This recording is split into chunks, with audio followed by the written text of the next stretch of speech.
Puji Tuhan, selamat pagi dan salam sejahtera dari Tuhan kita Yesus Kristus bagi Bapak Ibu Saudara semuanya.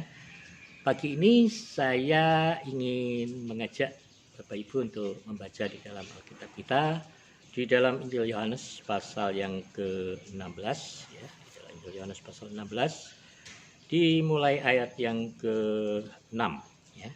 Tetapi karena aku mengatakan hal itu kepadamu, sebab itu hatimu berduka cita. Namun benar yang kukatakan ini kepadamu adalah lebih berguna bagi kamu jika aku pergi. Sebab jikalau aku tidak pergi, penghibur itu tidak akan datang kepadamu. Tetapi jikalau aku pergi, aku akan mengutus dia kepadamu. Dan kalau ia datang, ia akan menginsafkan dunia akan dosa, kebenaran, dan penghakiman. Akan dosa, karena mereka tetap tidak percaya kepadaku. Akan kebenaran, karena aku pergi kepada Bapa dan kamu tidak melihat aku lagi. Akan penghakiman, karena penguasa dunia ini telah dihukum. Masih banyak lagi hal yang harus kukatakan kepadamu, tetapi sekarang kamu belum dapat menanggungnya.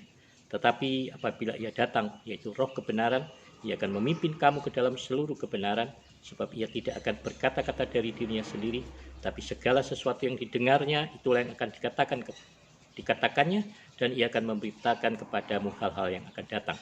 Ia akan memuliakan aku, sebab ia akan memberitakan kepadamu apa yang diterimanya daripadaku. Puji Tuhan, Bapak Ibu Saudara, hari ini kita merayakan kebangkitan, tapi kenaikan Tuhan Yesus ke surga.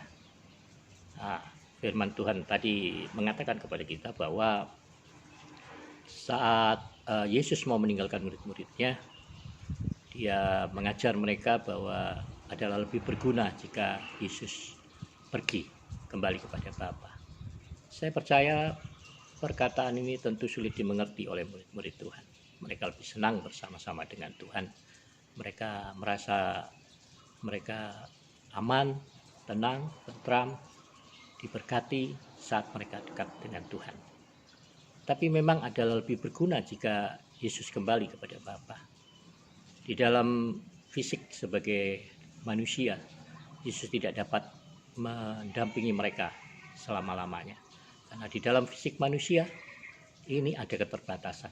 Kita semua memiliki usia yang terbatas, kekuatan tubuh yang terbatas. Rasul Paulus katakan bahwa kema tubuh ini akan menjadi lemah, menjadi tua, menjadi rusak. Tidak ada yang bisa kita pertahankan di dalam dunia ini. Tidak ada tubuh yang kekal di dunia ini. Itulah sebabnya Yesus katakan pada murid-muridnya adalah berguna. Mengapa lebih berguna? Karena Yesus menjanjikan yang lebih baik untuk kita, yaitu Roh Kudus. Ini yang membuat perbedaan besar antara kita dengan semua kepercayaan apapun di dunia ini. Hanya Yesus yang menjanjikan bukan hanya sekedar penyertaan dan pimpinan rohnya, tetapi juga Yesus di dalam firman-Nya mengatakan bahwa Bapa akan mencurahkan rohnya ke atas semua manusia. Pada era perjanjian lama hanya orang-orang yang diurapi, hanya nabi-nabi yang memperoleh kuasa untuk memberitakan firman Tuhan. Hanya nabi-nabi yang diberikan kuasa untuk menunjukkan kuasa daripada Tuhan. Tetapi melalui pengorbanan Yesus di atas kayu salib, dan melalui, buat saya itu bukan pengorbanan yang terbesar, tetapi pengorbanan yang Yesus yang terbesar adalah menyerahkan haknya, hak kesulungannya itu, sehingga kita semua boleh diperanakkan kembali oleh Roh Kudus buat kita yang percaya. Bapak Ibu, pencurahan Roh Kudus bukan sekedar berbicara tentang berbahasa roh, tetapi pencurahan Roh Kudus adalah berbicara tentang kelahiran baru kita di dalam Roh Kudus, di dalam Roh Tuhan. Roh Tuhan menyertai kita, Yesus bersama kita, Bapa bersama di dalam kita. Jadi kalau saat ini ada pengajaran-pengajaran yang mengatakan bahwa Tuhan Yesus datang dengan nama yang lain, tidak dengan nama Yesus sendiri, tapi dia sudah datang dan menjadi manusia, Buat saya itu pengajaran yang keliru. Kenapa? Karena sebenarnya Yesus telah datang di dalam diri setiap pribadi, di dalam diri Bapak Ibu Saudara.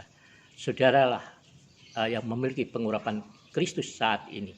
Dan fungsi atau tugas Roh Kudus di dalam hidup kita bukan untuk membuat kita berbahasa roh, bukan untuk membuat kita berkarunia, bukan untuk membuat kita menjadi hebat dan melakukan banyak mujizat kesembuhan.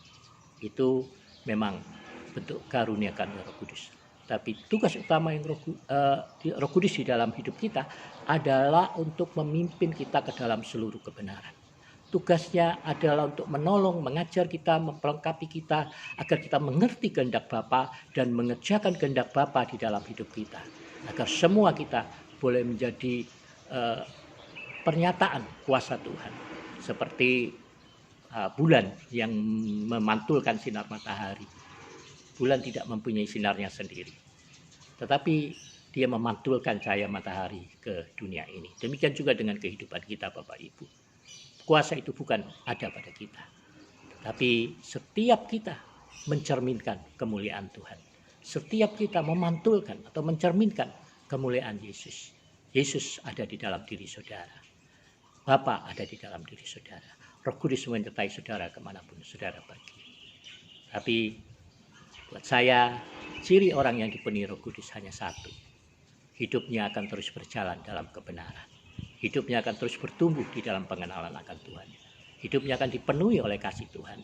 Sehingga dia boleh mengasihi semua orang tanpa tendensi, mengasihi semua orang tanpa memilah-milah, mengasihi semua orang, menyatakan kasih itu kepada semua orang seperti sebagaimana Yesus sudah mengasihinya. Yesus telah menyerahkan nyawanya bagi kita semuanya. Dari dialah, untuk dialah, dan segala kemuliaan bagi dia sampai selama-lamanya. Selamat pagi, Tuhan Yesus memberkati kita semuanya. Salam sehat.